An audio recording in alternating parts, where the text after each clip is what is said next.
السلام علیکم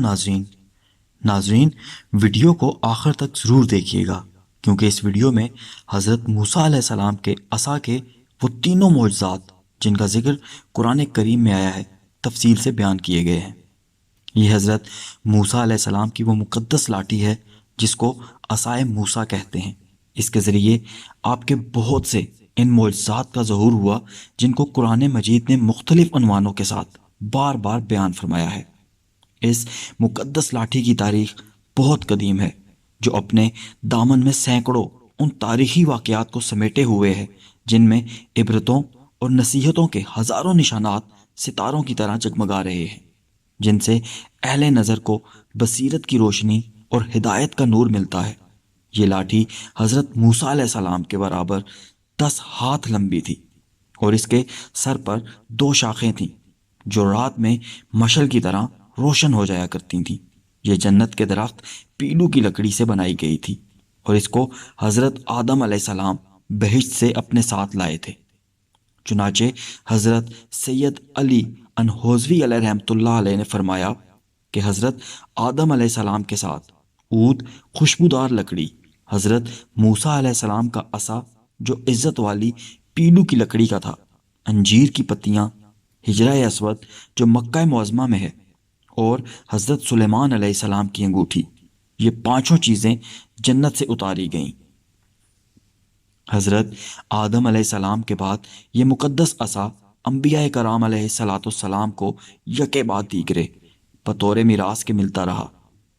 یہاں تک کہ حضرت شعیب علیہ السلام کو ملا جو قوم مدین کے نبی تھے۔ جب حضرت موسیٰ علیہ السلام مصر سے ہجرت فرما کر مدین تشریف لے گئے اور حضرت شعیب علیہ السلام نے اپنی صاحبزادی حضرت بی بی صفورہ رضی اللہ عنہ سے آپ کا نکاح فرما دیا اور آپ 10 برس تک حضرت شد السلام کی خدمت میں رہ کر آپ کی بکریاں چراتے رہے۔ اس وقت حضرت شعیب علیہ السلام نے حکم خداوندی عز و جل کے مطابق آپ کو یہ مقدس عصا عطا فرمایا۔ پھر جب آپ اپنی زوجہ محترمہ کو ساتھ لے کر مدین سے مصر اپنے وطن کے لیے روانہ ہوئے اور وادی مقدس مقام طوا میں پہنچے تو اللہ تعالیٰ نے اپنی تجلی سے آپ کو سرفراز فرما کر منصب رسالت کے شرف سے سر بلند فرمایا، اور اس وقت اللہ تعالیٰ نے آپ سے جس طرح کلام فرمایا قرآن مجید نے اس کو اسی طرح بیان فرمایا۔ اور یہ تیرے داہنے ہاتھ میں کیا ہے اے موسیٰ؟ عرض کی یہ میرا عصا ہے، میں اس پر تکیہ لگاتا ہوں اور اس سے اپنی بکریوں پر پتے جھاڑتا ہوں، اور میرے اس میں اور کام ہیں۔ حضرت موسیٰ علیہ السلام اس مقدس لاٹھی سے مذکورہ بالا کام نکالتے رہے، مگر جب آپ فرعون کے دربار میں ہدایت فرمانے کی غرض سے تشریف لے گئے اور اس نے آپ کو جادوگر کہہ کر جھٹلایا تو آپ نے اس عصا کے ذریعے بڑے بڑے معجزات کا ظہور شروع کیا، جن میں سے 3 معجزات کا تذکرہ قرآن مجید نے بار بار فرمایا جو حسب ذیل ہیں۔ عصا اژدہا بن گیا۔ اس کا واقعہ یہ ہے کہ فرعون نے ایک میلہ لگوایا اور اپنی پوری سلطنت کے جادوگروں کو جمع کر کے حضرت موسیٰ علیہ السلام کو شکست دینے کے لیے مقابلے پر لگا دیا، اور اس میلے کے ازدحام میں جہاں لاکھوں انسانوں کا مجمع تھا، ایک طرف جادوگروں کا ہجوم اپنی جادوگری کا سامان لے کر جمع ہو گیا، اور ان جادوگروں کی فوج کے مقابلے میں حضرت موسیٰ علیہ السلام تنہا ڈٹ گئے۔ جادوگروں نے فرعون کی عزت کی قسم کھا کر اپنے جادو کی لاٹھیوں کو رسیوں کو پھینکا تو وہ ایک دم وہ لاٹھیاں اور رسیاں سانپ بن کر پورے میدان میں ہر طرف پھنکاریں مار کر دوڑنے لگیں، اور پورا مجمع خوف و ہراس میں بدحواس ہو کر ادھر ادھر بھاگنے لگا، اور فرعون اور اس کے تمام جادوگر اس کرتب کو دکھا کر اپنی فتح کے گھمنڈ اور غرور کے نشے میں بدمست ہو گئے، اور جوش شادمانی سے تالیاں بجا بجا کر اپنی مسرت کا اظہار کرنے لگے کہ اتنے میں ناگہاں حضرت موسیٰ علیہ السلام نے خدا کے حکم سے اپنی مقدس لاٹھی کو ان سانپوں کے ہجوم میں ڈال دیا، تو یہ لاٹھی ایک بہت بڑا اور نہایت ہیبت ناک اژدہا بن کر جادوگروں کے تمام سانپوں کو نگل گیا۔ یہ معجزہ دیکھ کر تمام جادوگر اپنی شکست کا اعتراف کرتے ہوئے سجدے میں گر پڑے اور بآواز بلند یہ اعلان کرنا شروع کر دیا کہ آمنا برب ہارون و موسیٰ، یعنی ہم سب حضرت ہارون اور حضرت موسیٰ علیہ السلام کے رب پر ایمان لائے۔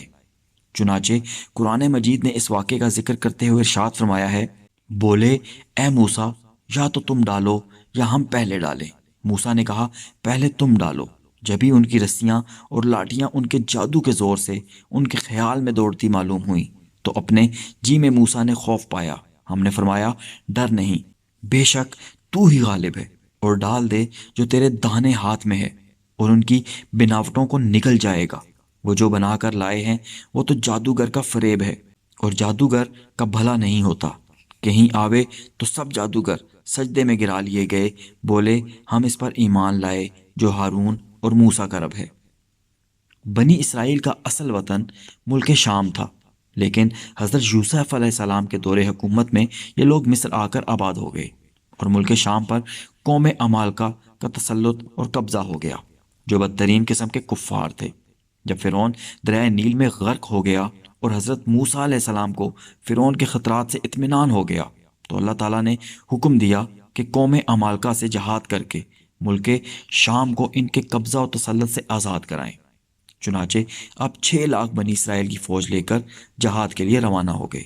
مگر ملک شام کی حدود میں پہنچ کر بنی اسرائیل پر قوم عمالقہ کا ایسا خوف سوار ہو گیا کہ بنی اسرائیل ہمت ہار گئے اور جہاد سے منہ پھیر لیا۔ اس نافرمانی پر اللہ تعالیٰ نے بنی اسرائیل کو یہ سزا دی کہ یہ لوگ 40 برس تک میدان طے میں بھٹکتے اور گھومتے پھرتے رہے اور اس میدان سے باہر نہ نکل سکے۔ حضرت موسیٰ علیہ السلام کے ساتھ میدان طے میں تشریف فرما تھے۔ جب بنی اسرائیل اس بے آب میدان میں بھوک و پیاس کی شدت سے بے قرار ہو گئے تو اللہ تعالیٰ نے حضرت موسیٰ علیہ السلام کی دعا سے ان لوگوں کے کھانے کے لیے من و سلوہ آسمان سے اتارا۔ من شہد کی طرح ایک قسم کا حلوہ تھا اور سلوہ بنی ہوئی بٹیریں تھیں۔ کھانے کے بعد جب یہ لوگ پیاس سے بےتاب ہونے لگے اور پانی مانگنے لگے تو حضرت موسیٰ علیہ السلام نے پتھر پر اپنا عصا مار دیا، تو اس پتھر میں 12 چشمے پھوٹ کر بہنے لگے، اور بنی اسرائیل کے 12 خاندان اپنے اپنے ایک چشمے سے پانی لے کر خود بھی پینے لگے اور اپنے جانوروں کو بھی پلانے لگے، اور پورے 40 برس تک یہ سلسلہ جاری رہا۔ یہ حضرت موسیٰ علیہ السلام کا معجزہ تھا جو عصا اور پتھر کے ذریعے ظہور میں آیا۔ قرآن مجید نے اس واقعے اور معجزے کو بیان کرتے ہوئے ارشاد فرمایا ہے کہ اور جب موسیٰ نے اپنی قوم کے لیے پانی مانگا تو ہم نے فرمایا اس پتھر پر اپنا عصا مارو، فوراً اس میں سے 12 چشمے بہہ نکلے۔ ہر گروہ نے اپنا گھاٹ پہچان لیا، عصا کی مار سے دریا پھٹ گیا۔ حضرت موسیٰ علیہ السلام ایک مدت دراز تک فرعون کو ہدایت فرماتے رہے اور آیتوں معجزات دکھاتے رہے، مگر اس نے حق کو قبول نہیں کیا، بلکہ اور زیادہ اس کی شرارت و سرکشی بڑھتی رہی، اور بنی اسرائیل نے چونکہ اس کی خدائی کو تسلیم نہیں کیا، اس لیے اس نے مومنین کو بہت زیادہ ظلم و ستم کا نشانہ بنایا۔ اس دوران میں ایک دم حضرت موسیٰ علیہ السلام پر وحی اتری کہ آپ اپنی قوم بنی اسرائیل کو اپنے ساتھ لے کر رات میں مصر سے ہجرت کر جائیں۔ چنانچہ حضرت موسیٰ علیہ السلام بنی اسرائیل کو ہمراہ لے کر رات میں مصر سے روانہ ہو گئے۔ جب فرعون کو پتہ چلا تو وہ بھی اپنے لشکروں کو ساتھ لے کر بنی اسرائیل کی گرفتاری کے لیے چل پڑا۔ جب دونوں لشکر ایک دوسرے کے قریب ہو گئے تو بنی اسرائیل فرعون کے خوف سے چیخ پڑے کہ اب تو ہم فرعون کے ہاتھوں گرفتار ہو جائیں گے، اور بنی اسرائیل کی پوزیشن بہت نازک ہو گئی کیونکہ ان کے پیچھے فرعون کا خون خوار لشکر تھا اور آگے موجیں مارتا ہوا دریا تھا۔ اس پریشانی کے عالم میں حضرت موسیٰ علیہ السلام مطمئن تھے اور بنی اسرائیل کو تسلی دے رہے تھے۔ جب دریا کے پاس پہنچ گئے تو اللہ تعالیٰ نے حضرت موسیٰ علیہ السلام کو حکم فرمایا کہ تم اپنی لاٹھی دریا پر مار دو۔ چنانچہ جو ہی آپ نے دریا پر لاٹھی ماری تو فوراً ہی دریا میں 12 سڑکیں بن گئیں، اور بنی اسرائیل ان سڑکوں پر چل کر سلامتی کے ساتھ دریا سے پار نکل گئے۔ فرعون جب دریا کے قریب پہنچا اور اس نے دریا کی سڑکوں کو دیکھا تو وہ بھی اپنے لشکروں کے ساتھ ان سڑکوں پر چل پڑا، مگر جب فرعون اور اس کا لشکر دریا کے بیچ میں پہنچا تو اچانک دریا موجیں مارنے لگا اور سب سڑکیں ختم ہو گئیں اور فرعون اپنے لشکروں سمیت دریا میں غرق ہو گیا۔ اس واقعے کو قرآن مجید نے اس طرح بیان فرمایا ہے کہ پھر جب آمنا سامنا ہوا دونوں گروہوں کا، موسیٰ والوں نے کہا ہم کو انہوں نے آ لیا۔ موسیٰ نے فرمایا